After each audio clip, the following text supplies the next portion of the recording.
California and across the nation that are going to change the social fabric of this country. As I reflect back on my first smoking experience 25 some years ago, and how it really changed my life, there was another point about 15 years ago when I realized you can eat cannabis. I don't mean eat cannabis like the oil and the butter and the cookies to get you high. I mean you can eat cannabis seeds as a replacement for protein, mostly. And the idea that the foundation of the human diet for the last 50,000 years has been hemp seed, the seed from the cannabis plant, is the world's most perfect food. Now we know that flour is the world's most perfect flour. And a lot of people know about fiber. A lot of people know that hemp can be turned into clothing that lasts 10 times longer than any other fabric, and is mildew resistant in the nature of the fabric. So when you're wearing your hemp socks, if you got to sport it for a few days, you don't get funky. But like all the other miracles of cannabis, the cannabis food is so unique. It is like human hemoglobin in a shell. It's like us in nature. If you were to abstractly examine this planet from outer space and said, hey, what would be the perfect human or food source for humans, you'd end up with a hemp seed. And then you really got to look at the crime of the last 100 years. Yeah, there's something diabolical about keeping people away from their sacrament. There's something diabolical about keeping people away from their medicine. There's something diabolical about the thing that keeps us together socially when we share cannabis, and we have for 50,000 years. But there's something extra diabolical about keeping people from their food. When you starve somebody, there's something uniquely negative about that. There's something uniquely horrible about that. And that's really what the 20th century has been. We lost our single most important central food source. We tried to replace that with corn and soy and beef and everything else, and it hasn't worked so well. I will tell you that the vast majority of all health issues in the world today are nutritionally based. And however extreme it sounds, the foundation of that problem is we don't eat hemp. Even my irie friends here, 1 in 10 is eating hemp seed on a regular basis. I'm finding out that it looks like 80% of the human diet for the last 50,000 years has been hemp seed. My goal is to get myself back up to 20% of my diet being hemp seed. You can do that most easily and most enjoyably in some ways through hemp milk. And it is a lot like milk. It's a little bit more like a soy milk or rice milk, but it's nuttier than that. It's got a nutty flavor like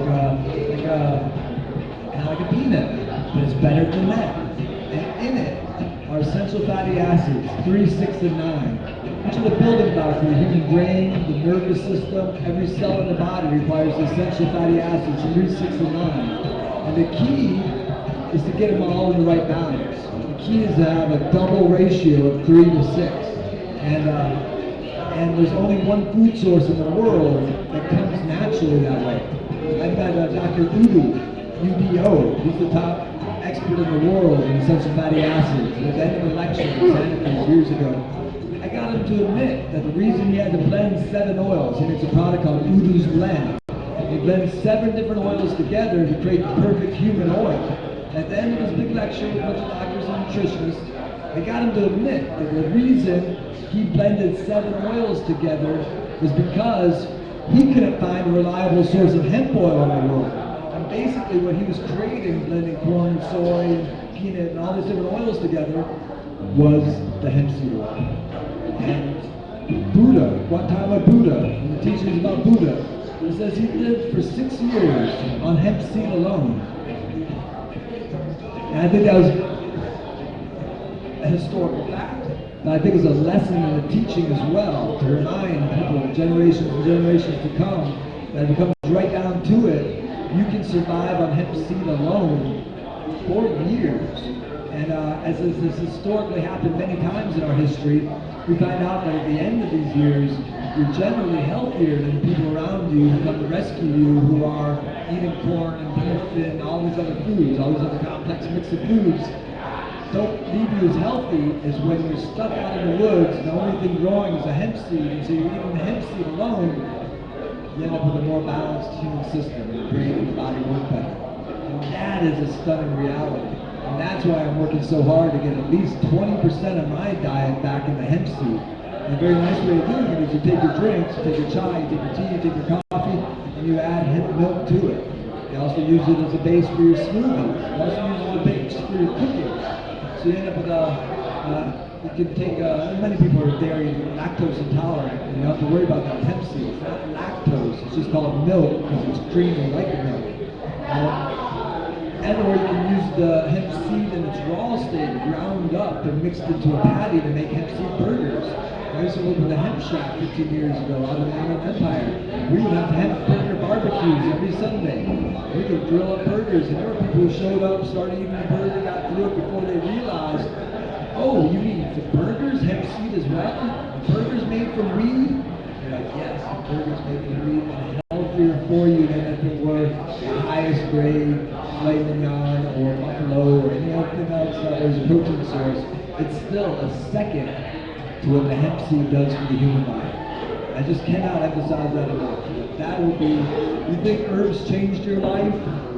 Wait till you take the nutritional gift Mary Jane has to offer.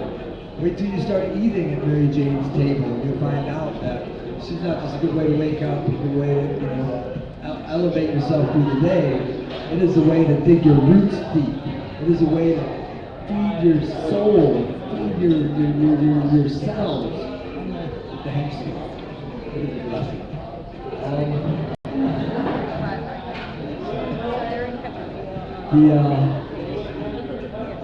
The other flip side of it is once the oil, I use a lot of hemp seed oil, and there's really the other source that comes in. It gets very confusing these days because Rick Simpson from Canada calls his cannabis extract oil medicinal.